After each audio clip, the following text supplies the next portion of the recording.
जातो, दुसरीकडे ते जय गुजरातचा नाराही देत आहे। मुळामध्ये 20 जून 2022ला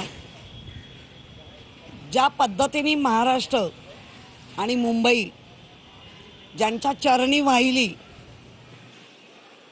सुरत गुवाहाटी मार्गे जे काय राजकारण घडलं ते अख्ख्या महाराष्ट्राने नाही 133 देशांनी त्याची दखल घेतली। मराठीची गळचेपी होते गेल्या 3 वर्षात तर जास्त।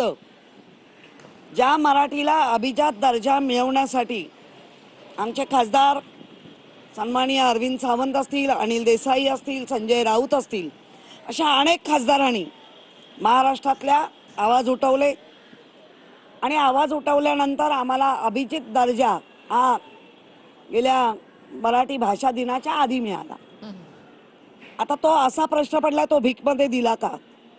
कारण ज्यांनी कायम महाराष्ट्राला गुमराह करत राहिले की मी मला विचार पटले नाहीत म्हणून मी बाळासाहेबांचे विचार घेऊन मी भाजपच्या सोबत गेलो। अर्थात आज भाजपचे पण काही जे नेते आहेत, अगदी मुख्यमंत्री सन्माननीय फडणवीस साहेब, ते सुद्धा ही गुस्ताखी करू शकत नाही। ती गुस्ताखी, ते उद्धटपणा आज बाळासाहेबांचे विचार घेऊन चाललंय असे माजी मुख्यमंत्री आणि आताचे उपमुख्यमंत्री यांच्याकडनं ऐकल्यानंतर तमाम 12 कोटी जनतेने या गोष्टीचा निषेध करतायत। हे आपल्याला आता संपूर्ण social media, print media, electronic मीडियामधनं कळतंय। त्यामुळे जय हिंद म्हणणं स्वाभाविक आहे, देशाचं प्रेम, आणि जय महाराष्ट्र हा प्रांतवार केलेल्या रचनेनुसार प्रेम। जय गुजरात कुठून आलं? म्हणजे आता लोकांना प्रश्न पडलाय, आमचा हिंदू आणि मुस्लिम पाकिस्तान करून या देशात राडा झाला, त्यानंतर प्रांतवार जो आता भाषेवर राडा होतोय, त्याच्यात भाषेवरचा हिंदूचा होत ना, त्याच्यामध्ये हिंदी घुसली, त्याच्यामध्ये आता गुजराती घुसतंय। काय चाललंय काय तुमचं महाराष्ट्रात? कुठे नेऊन ठेवला हा महाराष्ट्र माझा? आणि वर तोंड करून सांगता की आम्ही बाळासाहेबांचे विचार जय गुजरात कधीच होऊ शकत नाही। अविनाशजी, ठाकरे ब्रँडचा हा धसका आहे असं तुम्हाला वाटतं का?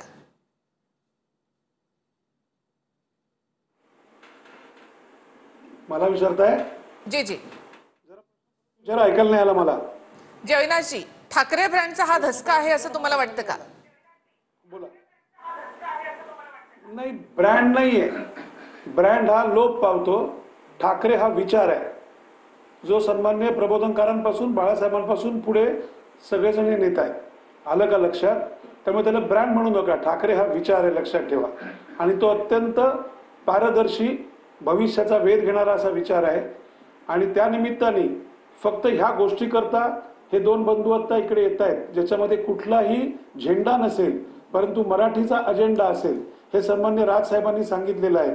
त्याच्यामध्ये राष्ट्रवादी शरद पवारांची आहे, मला वाटतं अजितदादांनी याला विरोध केलेला आहे। आलं का लक्षात? त्यामुळे ज्यांना ह्याचा त्रास होतोय तीच लोक याचा विरोध करतायत किंवा विरोधात बोलतायत, एवढंच मी समजीन। परंतु त्यांनी एवढाच विचार करावा की ह्याच्यातनं आपण काय महाराष्ट्राला देतोय, आपण महाराष्ट्रातील लोकांना काय सांगतोय जे विरोध करतायत ते, एवढंच मी तुम्हाला माध्यमातून सांगेन। आणि हा ब्रँड नाहीये, मी तुम्हाला पुन्हा सांगतो, ठाकरे हा एक विचार आहे आणि जो गेली अनेक दशकं चालत आलेला आहे आणि तो पुढचे ठाकरे पुढे घेऊन चाललेले आहे। किशोरीजी, त्याच व्यासपीठावर अजित पवार देखील होते, मात्र अजितदादांनी तिथे जय हिंद जय महाराष्ट्र इतकंच म्हटलं, शिंदेनी मात्र त्याला पुढे जोडून जय गुजरात असं म्हटलं। अमित शहा त्या व्यासपीठावर होते आणि म्हणून शिंदेने जय गुजरात म्हटलं असं वाटतं का? 100% लोटांगण कोणासमोर घातलंय हे 2022लाच कळलंय। लोटांगण कोणासमोर होतं ते कळलेलं आहे। सर्वांगी विकास 50 खोक्यांनी केलेला आहे आणि आता महाराष्ट्र घाण टाकण्याचं काम करतायत आणि बाळासाहेबांचे विचार म्हणवतात।